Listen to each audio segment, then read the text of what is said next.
அனுவோட வயித்துல ஒரு கேன்சர் கட்டி வளர்ந்துருக்கு. தம்பி பாப்பா வருதுன்னு சொன்னியே, நிஜமாவா சொன்ன? ஆமா பாட்டி. நேத்து பயந்து ஓடி போயிட்டு இன்னைக்கு என்ன அவ்வளவு தைரியமா வந்து பேசிட்டு இருக்க? அது ஒண்ணு இல்லையம்மா, எங்களுக்கு இன்னையில இருந்து தைரிய லட்சுமி துணைக்கு வந்துருச்சு. இந்த விஷயம் நம்ம 2 பேருக்குள்ளே இருக்கட்டும், வேற யாருக்கும் தெரிய வேண்டாம். இந்த சைடுல 2 டேபிள் வச்சிருங்க. இங்க ஒரு பெரிய ரிசப்ஷன் டேபிள் வச்சிருங்க. இந்த பக்கம் அக்கவுண்ட் செக்ஷனுக்கு ஒரு 4 டேபிள் போட்டுருங்க. ஏன் தம்பி? அவ்வளவுதான். தம்பி என்னன்னு நீங்க சொல்ற மாதிரி எல்லா செட்டப்பையும் பண்ணிட்டோம்னா நாம தங்கறதுக்கு வீடே இல்லாம போயிரும் போல இருக்க. அப்ப டோட்டல் வீட்டையும் ஆபீஸா செட்டப் பண்ணிட்டீங்கன்னா எங்க தங்கறது? வீடும் இங்கதான். இங்கதானா? நம்ம 2 பேருக்கு எதுக்கு இவ்வளவு பெரிய வீடு? சரி, அப்ப கெஸ்ட் வந்திருக்காங்களே, அவங்கள எங்க தங்க வைப்பீங்க? வர சொல்லுங்க உள்ள. ஐயா இப்ப வரல, ஆல்ரெடி வந்து இங்கதான் இருக்காங்க. அவங்கள எங்க தங்க வைப்பீங்கன்னு கேக்குறேன். யாருன்னு? எங்க அவங்க? தம்பி இந்த பாருங்க அங்க நிக்கிறாங்களே, அவங்கள எங்க தங்க வைப்பீங்க? அழையாத விருந்தாளிக்கு இருக்கிறது தானே தர முடியும். எங்க இருக்கு? அதான் எல்லா இடத்தையும் ஆபீஸா செட்டப் பண்ணிட்டீங்களே. ஸ்டோர் ரூம் ஒதுக்கி கொடுத்துருங்க, அங்க தங்கிக்கிட்டு. அங்க ஒரே எலி தொல்லை தம்பி. எலி மருந்து வச்சு விடுங்க. அந்த மருந்துக்கு இந்த பெருச்சாளியை செத்து போச்சுன்னா அதுக்கு நம்ம என்ன பண்ண முடியும்? சரி தம்பி, இந்த கான்ஃபரன்ஸ் கால எங்க போடுறது? அதுக்கு இடமே இல்லையே. ஃபர்ஸ்ட் ஃப்ளோரை கான்ஃபரன்ஸ் எல்லாம் மாத்திரலாம். அண்ணே, மத்தியானம் சாப்பிடறதுக்கு என்னென்ன ஏற்பாடு பண்ணிருக்கீங்க?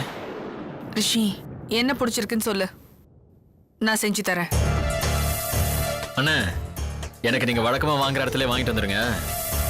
உங்களுக்கு வீட்டு சாப்பாடு வேணும்னா அவங்க கிட்ட மெனுவை சொல்லி பிடிச்சதை செஞ்சு தர சொல்லி நீங்க சாப்பிடுங்க. எது அவங்க கிட்டயா? அது வந்து இன்னைக்கு நான் விரதம் தம்பி. ரெண்டாவது நான் இன்னும் கொஞ்ச நாள் உயிரோட இருக்குன்னு ஆசைப்படுறேன் தம்பி, அதனால வேணாம் தம்பி.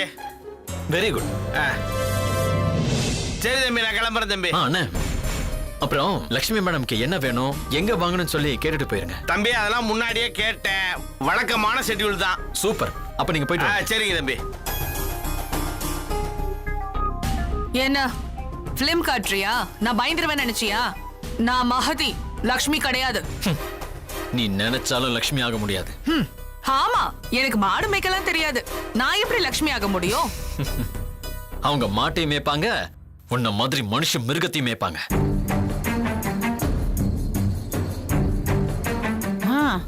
என்னம்மா, அவ புருஷன் கூட அவளுக்கு இந்த அளவுக்கு ஜால்ரா தட்ட மாட்டார் போல இருக்கு.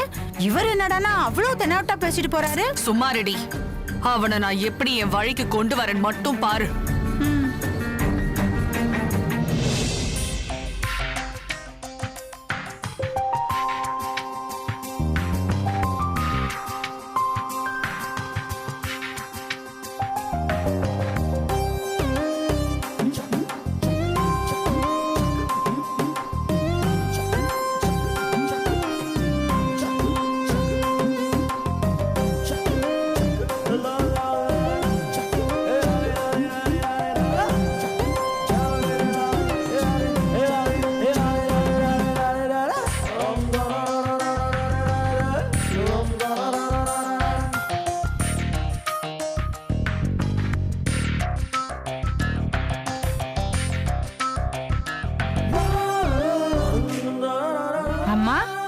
என்னம்மா, எங்கயாவது வெளியே கிளம்பிட்டு இருக்கீங்களா? ரிஷிய கவுக்கிறதுக்கு. என்ன, அவரை துரத்துறதுக்கு தானே இங்க வந்தோம், இப்ப கவுக்க போறேன்னு சொல்றீங்க? கவுத்து தாண்டி அவனை துரத்த போறோம். வெளியே போறப்போ அவன் ஓட்டாண்டிய தாண்டி போறான். அவனோட மொத்த சொத்தும் எனக்கு தான் வரணும். ஏமா, 6 மாசத்துக்கு அப்புறம் கோர்ட்ல அவர் உங்க கூட வாழ பிடிக்கலன்னு சொல்லிட்டாருன்னா கோர்ட் விவாகரத்து கொடுத்துறாதா? அப்படி விவாகரத்து கொடுத்துட்டா நீங்க சொல்ற சொத்து மேட்டர் கைவிட்டு போயிடாது? ஒரு வேலைக்காரி நீ இவ்வளவு யோசிக்கிறப்போ இந்த வீட்டு எஜமானி நான் எவ்வளவு யோசிப்பேன். நான் கண்ணுல மை வச்சிருந்தா கூட அதுக்கு பின்னாடி ஒரு கணக்கு இருக்கும். இப்படி மேக்கப் போடுறேன்னா அதுக்கு பின்னாடி ஒரு பெரிய பிளான் இருக்குன்னு தான் அர்த்தம். ரிஷி கிட்ட நான் போட்ட சவாலை ஜெயிக்கணும்னா விவாகரத்து கிடைக்க கூடாது. விவாகரத்து கிடைக்காம இருக்கணும்னா நாங்க 2 பேரும் சந்தோஷமா வாழ்ந்தோங்கிறதுக்கு சாட்சி வேணும். அந்த சாட்சியை உருவாக்கதான் இன்னைக்கு நான் அஸ்திவாரம் போட போறேன். என் வயித்துல அவனோட அடுத்த குழந்தை உருவானா அத வச்சு அவனோட ஆட்டத்துக்கு நான் ஒரு முடிவு கட்டுவேன். சோ அவனோட முடிவு இன்னைக்கு ராத்திரி தொடங்க போகுது.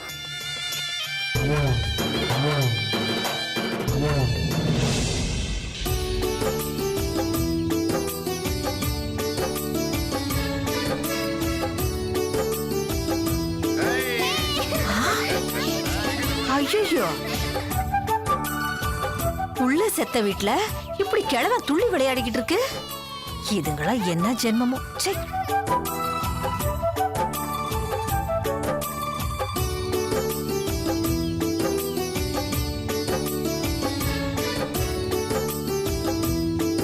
வாழை புடிங்க, வாழை புடிங்க பார்க்கலாம். யாரோ ஒருத்தர் வாழை புடி பார்க்கலாம். என்னங்க புடிங்க என்னங்க பார்க்கலாம். பண்ணிக்கிட்டு இருக்கீங்க? ஏய், ஏய்.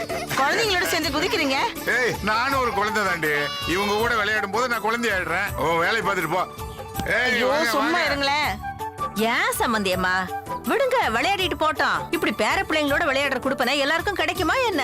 விளையாடிட்டு போகட்டும். அதுக்கு இல்ல சம்பந்தியம்மா, இவ்வளவு வயசாகுதுல்ல, இப்படி எல்லாம் விளையாடலாமா? அவருக்கு என்ன பெரிய வயசாயிடுச்சு? அது 80-90 வயசுல கூத்தடிச்சுக்கிட்டு இருக்குதுங்க. ஐயோ, எப்படி விளையாடுறாரு பாருங்க. என்னங்க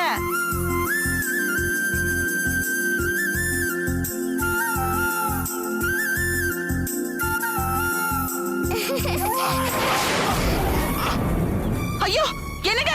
ஐயோ சமந்தி, ஐயோ அடுத்த கட்டு போச்சு. சமந்தி, சமந்தி, சமந்தி என்னாச்சு?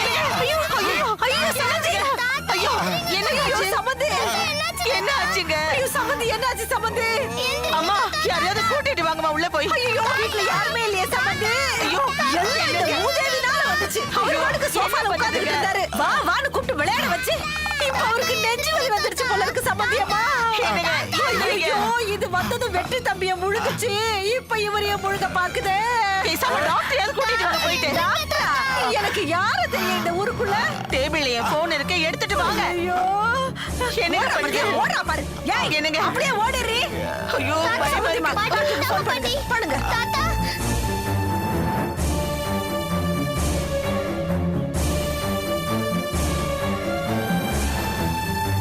எடுக்க மாட்டேங்கிறாரே. என்னாச்சு சம்மந்தி? சம்மந்தி, ஹலோ ஹலோ டாக்டர். ஏய், என்ன தேடி எடுத்துட்டு வந்த? நெஞ்சு வலி. ஐயோ, என்ன தேடி பிரிக்கிற? ஐயோ என்ன தேடி என்னங்க இது? பிரிக்கிற? ஐயோ, இருங்க தடவி கொடுக்குறேன். ஏய், ஏய் சொல்லுடி. தாத்தா வாயில தரங்க. ஐயோ, வாயில போடுறாளே. ஐயோ, என்ன பண்ற? என்னம்மா, என்ன கொடுத்த? ஐயோ, ஐயோ, அடியே, என்ன தேடி போட்ட வாயில? என்ன போட்ட? என்னங்க? ஐயோ, என்னங்க? ஐயோ, சம்மந்தி போயிட்டீங்களா? ஐயோ, சம்மந்திமா. என்னங்க? பேசிட்டு தண்ணி எடுத்துட்டு வாங்க. போறேன்.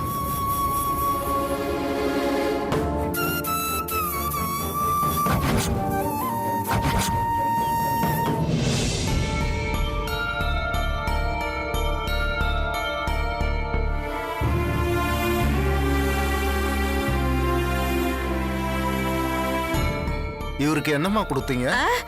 தோ நிக்கிறாள, இவதான் என்னத்தையும் கொடுத்தா டாக்டர். என்னம்மா கொடுத்த? சொல்லுமா, என்ன கொடுத்த? எக்கோஸ்பிரின் மாத்திரை. ஐயோ, டாக்டர் தலைவலி மாத்திரை நெஞ்சு வலி கொடுத்துட்டாளே. ஐயோ, ஒரு ஆலமரத்தையே சாய்க்க பாத்தியடி. அப்படி அம்மா கொடுத்தனா? கொஞ்சம் இருங்கம்மா. இவருக்கு எந்த பிரச்சனையும் இல்ல.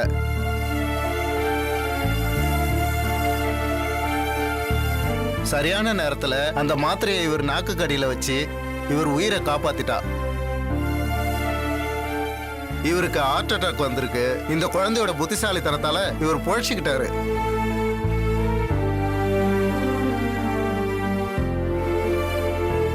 என்னங்க இப்ப எப்படி இருக்கு? எனக்கு ஒண்ணு இல்லம்மா, இதான் டாக்டரே சொல்லிட்டாருல. யாழினி தாங்க உங்களை காப்பாத்துனா.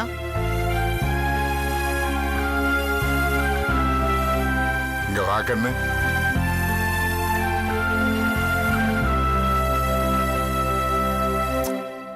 எனக்கு இவ உயிர் கொடுத்திருக்காமா.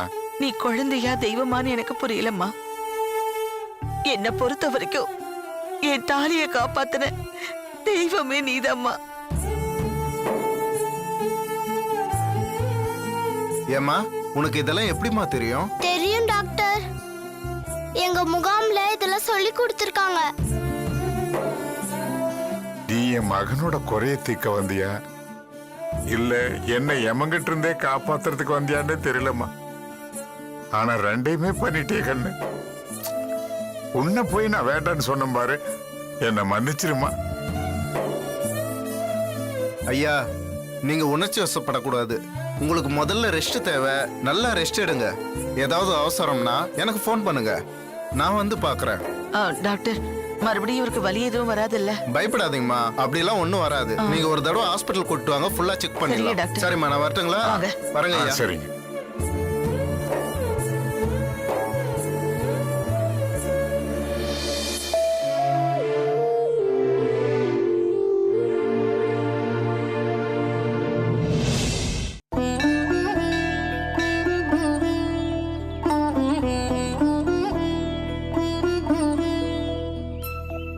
அம்மா, வாழ்க்கையில பிரச்சனைகளே இல்லைன்னா நாங்க கடவுளை மறந்துடுறோம்.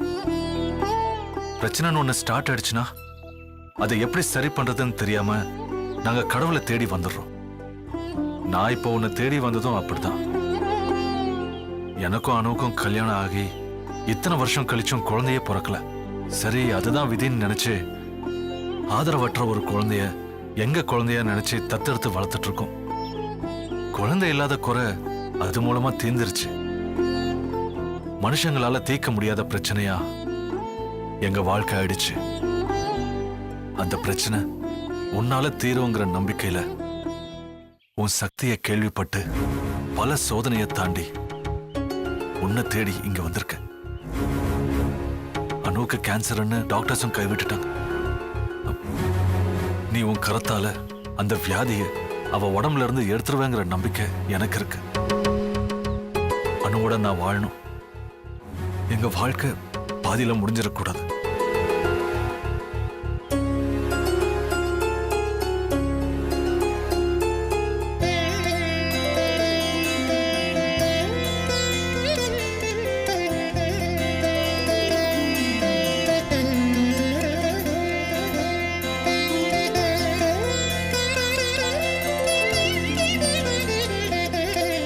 ஏய் கயல், என்ன ஒரு சர்ப்ரைஸ். சார் நானும் உங்களை மீட் பண்ணுவேன்னு நினைச்சு கூட பார்க்கல.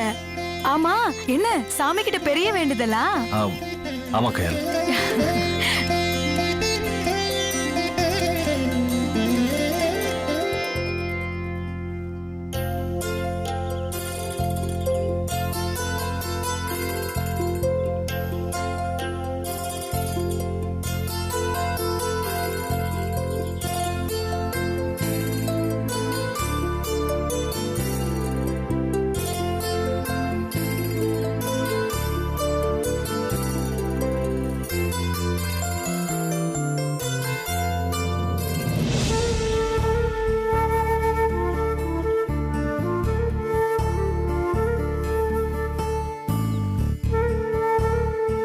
கயல், ஏன் சொல்லிக்காம திடீர்னு வேலையை விட்டு நின்ன?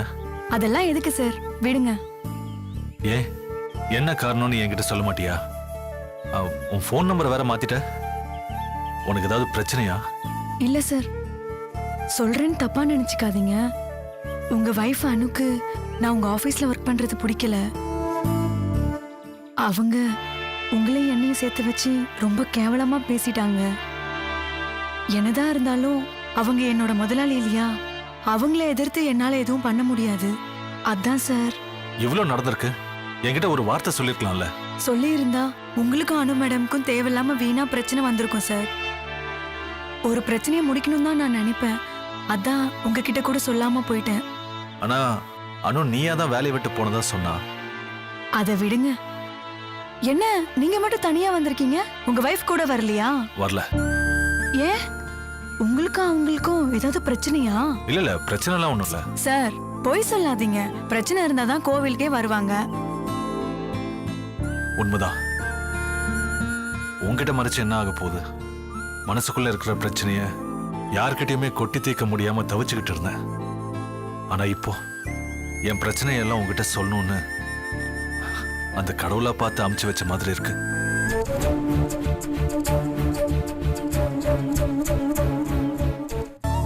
அனுவுக்கு கர்ப்பப்பையில பிரச்சனை, அதனால குழந்தை பெத்துக்க முடியாதுன்னு அவ அப்பா அம்மா சொன்னாங்க. ஆமா சார், எனக்கே இந்த விஷயம் தெரியுமே. அதுக்கப்புறம் தான் நாங்க யாழினின்னு ஒரு குழந்தைய தத்தெடுத்து வளர்த்துட்டு இருக்கோம். ஏன் சார், அப்போ அனு மேடமால இனிமே குழந்தை பெத்துக்கவே முடியாதா? குழந்தை பெத்துக்கிறது மட்டும் இல்ல, அவளே இன்னும் கொஞ்ச நாளைக்கு தான் உயிரோடவே இருப்பா. என்ன சார் சொல்றீங்க? என்ன பிரச்சனை? அனுவுக்கு கேன்சர் ஃபைனல் ஸ்டேஜ். டாக்டரால காப்பாற்ற முடியாதுன்னு சொல்லிட்டாங்க. எப்ப வேணாலும் எது வேணாலும் நடக்கலாம். என்ன சார், இவ்ளோ பெரிய பிரச்சனையா? என்னன்னு தெரியல. வாழ்க்கையில அடுத்தடுத்து பிரச்சனையை தான் சந்திச்சிட்டு இருக்கோம். கொஞ்ச நாளைக்கு முன்னாடி தான் குடும்பத்தோட போட்டிங் போயிருந்தோம். அப்ப எங்க அண்ணன் தண்ணிக்குள்ள தவறி விழுந்துட்டாரு. வெற்றி அண்ணன் இறந்துட்டாரு. சார், லட்சுமியோட ஹஸ்பண்டா? என்ன சார், உங்க வாழ்க்கையில இப்படி எல்லாம் நடக்குது? தாங்குற சக்தி இருக்குன்னு நினைச்சு பிரச்சனைகளை அந்த கடவுள் எனக்கு கொடுத்துக்கிட்டே இருக்கான். இனியும் பிரச்சனையை கொடுத்தா என்னால தாங்க முடியாதுன்னு சொல்லிட்டு போகதான் நான் கோயிலுக்கு வந்தேன். சார், உங்க வைஃப் அனு மேடம்க்கு இந்த மாதிரி ஒரு பிரச்சனை இருக்குன்னு உங்க வீட்ல இருக்கவங்களுக்கு தெரியுமா சார்? அதை தாங்குற சக்தி அவங்களுக்கு இல்லைங்கிறதுனால சொல்லல. ஆனா உண்மையை ரொம்ப நாள் மறைக்க முடியாது. தெரியும் போது தெரியட்டும். பாவம் சார், நீங்க உங்க வாழ்க்கை இவ்ளோ சோகமா மாறும்னு நான் நினைச்சு கூட பார்க்கல. குழந்தை வேற தத்தெடுத்திருக்குன்னு சொல்றீங்க. அனு மேடம் இல்லாத இந்த உலகத்துல அவளை எப்படி சார் வளர்க்க போறீங்க? சார், உங்க வாழ்க்கைய பத்தி ஏதாவது யோசிச்சீங்களா? வாழ்க்கையே முடிஞ்சு போச்சுன்னு நினைக்கும் போது வாழ்றத பத்தி எதுக்கு யோசிக்கணும்னு விட்டுட்டேன். அப்படியெல்லாம் நினைக்காதீங்க சார். ஆ சார், அனு மேடம் நீங்க காதலிச்சு தான் கல்யாணம் பண்ணீங்களா? இல்ல. ஓ, உங்க சொந்தக்கார பொண்ணா? இல்ல கயல். அனு என் வாழ்க்கையில வந்தது ஒரு பெரிய கதை. நான் விருப்பப்பட்டு அவ என் வாழ்க்கைக்குள்ள வரல. அவ விருப்பப்பட்டு நான் மிரட்டப்பட்டு அவ வாழ்க்கைக்குள்ள நான் போனேன். அதெல்லாம் ஒரு பெரிய கதை விடு. என்ன சார் சொல்றீங்க? அப்போ இதுக்கு முன்னாடி நீங்க வேற யாராவது லவ் பண்ணீங்களா? அதெல்லாம் எதுவும் இல்ல சார். நீங்க இல்லைன்னு சொல்லும் போதே உங்க கண்ணுல போய் தெரியுது சார். நீங்க நிச்சயமா லவ் பண்ணிருக்கீங்க. எதை நான் மறக்கணும்னு நினைக்கிறேனோ அதை நீ ஞாபகப்படுத்துற கயல். காதல் மறக்கக்கூடிய விஷயம் இல்ல சார். அது காலத்துக்கும் மனசுக்குள்ளே வாழ்ற விஷயம். முதல் காதல், முதல் ஸ்பரிசம், அது 100 வருஷம் ஆனாலும் மனசை விட்டு என்னைக்குமே நீங்காது. அதை நான் மறந்துட்டேன்னு நீங்க சொல்லும்போது எனக்கு அதிர்ச்சியா தான் இருக்கு. சார், யாரு சார் அந்த அதிர்ஷ்டசாலி? எப்படி சார் அனு மேடம் உங்க வாழ்க்கைக்குள்ள வந்தாங்க? நான் தொலைச்ச விஷயத்த, என் மனசுல இருந்து அழிச்ச விஷயத்த நான் எப்படி சொல்றது? அத சொல்றது சரியா தப்பான்னு தெரியல. நான் என்னைக்கும் மறந்த விஷயத்த, எனக்குள்ள மறைச்ச விஷயத்த நீ ஞாபகப்படுத்திட்ட. அத நான் நினைக்கிறது சரியான்னு எனக்கு தெரியல.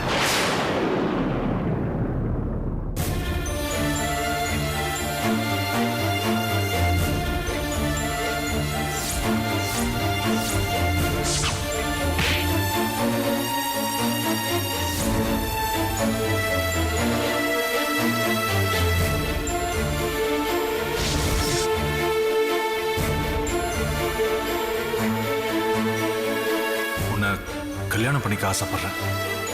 Nandini, I love you.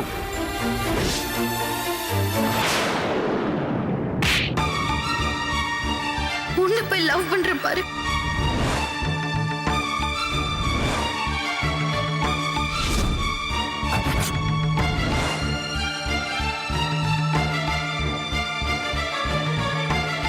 இதான் நடந்துச்சு கயல். சார், அப்போ உங்க அண்ணி தான் உங்க காதலியா?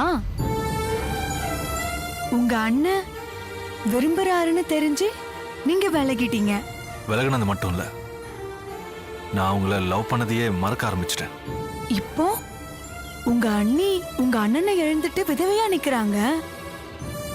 இன்னும் கொஞ்ச நாள்ல நீங்களும் உங்க மனைவியை இழந்துட்டு தனியா வாழ போறீங்க. அனு மேடம்க்கு அப்புறம் உங்களுக்குன்னு ஒரு வாழ்க்கை. வெற்றியும் இந்த உலகத்தை விட்டு போயிட்டாரு. அப்போ உங்க அண்ணியோட வாழ்க்கை?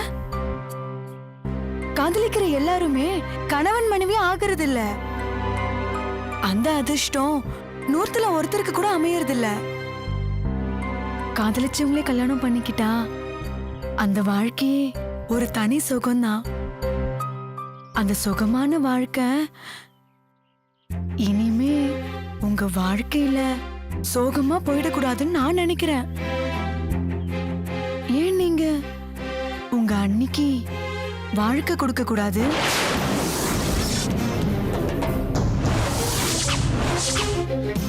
நீங்க விட்டு கொடுத்த வாழ்க்கை உங்ககிட்டயே திரும்ப வந்திருக்கு சார்.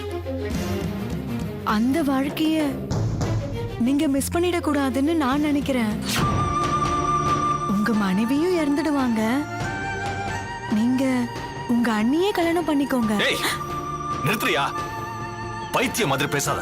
உன்கிட்ட போய் என் வாழ்க்கைய பத்தி சொன்ன பாரு, அதான் நான் பண்ண முதல் தப்பு. என்னைக்கு அவங்க எனக்கு அண்ணி ஆனாங்களோ அண்ணில இருந்து நான் அவங்கள அம்மா ஸ்தானத்துல நினைக்க ஆரம்பிச்சிட்டேன். அவங்களையும் என்னையும் இணைச்சு இனி ஒரு வார்த்தை தப்பா பேசின பழகுனன்னு கூட பார்க்க மாட்டேன். அடிச்சு பல்லுகையில கட்டிடுவேன். உன்னை போய் கோயிலுக்கு வந்தது நிம்மதியை தேடிதான். அந்த நிம்மதியை கெடுத்துட்டியே.